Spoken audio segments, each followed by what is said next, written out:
So we left off where the prophets, Haggai and Zechariah, spoke to the king on behalf of the people of Israel.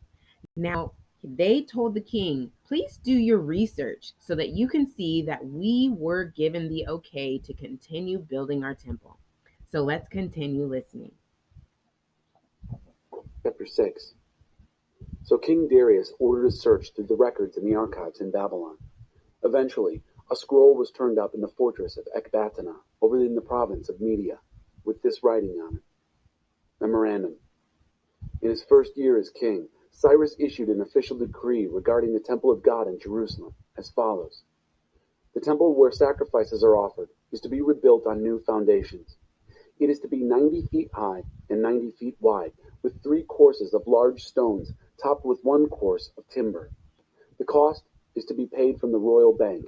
The gold and silver vessels from the temple of God that Nebuchadnezzar carried to Babylon are to be returned to the temple at Jerusalem, each to its proper place. Place them in the temple of God. Now listen. Tattenai, governor of the land beyond the Euphrates, Shethar-Bozenai, associates, and all officials of that land. Stay out of their way. Leave the governor and leaders of the Jews alone so they can work on that temple of God as they rebuild it.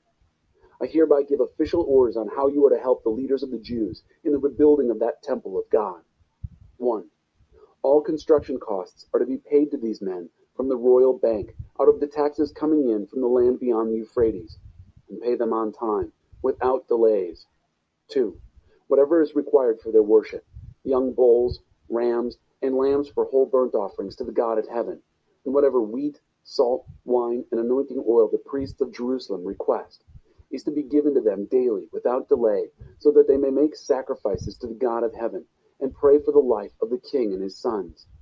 I've issued an official decree that anyone who violates this order is to be impaled on a timber torn out of his own house, and the house itself made a manure pit.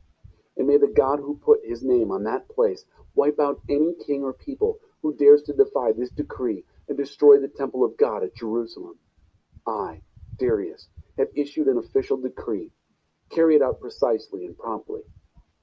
Tattenai, governor of the land across the Euphrates, Shethar-Bozenai, and their associates did it. They carried out the decree of Darius precisely and promptly. Building completed. Exuberantly celebrated the dedication. So the leaders of the Jews continued to build. The work went well under the preaching of the prophets Haggai and Zechariah, son of Iddo. They completed the rebuilding under orders of the God of Israel and authorization by Cyrus, Darius, and Artaxerxes, kings of Persia. The temple was completed on the 3rd day of the month Adar, in the 6th year of the reign of King Darius. And then the Israelites celebrated. Priests, Levites, every last exile exuberantly celebrated the dedication of the temple of God. At the dedication of this temple of God, they sacrificed 100 bulls, 200 rams, and 400 lambs, and, as an absolution offering for all Israel, 12 he-goats, one for each of the 12 tribes of Israel. They placed the priests in their divisions and the Levites in their places for the service of God at Jerusalem, all as written out in the book of Moses. On the 14th day of the 1st month, the exiles celebrated the Passover. All the priests and Levites had purified themselves. All, no exceptions. They were all ritually clean. The Levites slaughtered the Passover lamb for the exiles, their brother priests, and themselves. Then the Israelites who had returned from exile, along with everyone who had removed themselves from the defilements of the nations to join them and seek God, the God of Israel, ate the Passover. With great joy they celebrated the feast of unraised bread for 7 days. God had plunged them into a sea of joy. He had changed the mind of the king of Assyria to back them in rebuilding the temple of God, the God of Israel. So they had success.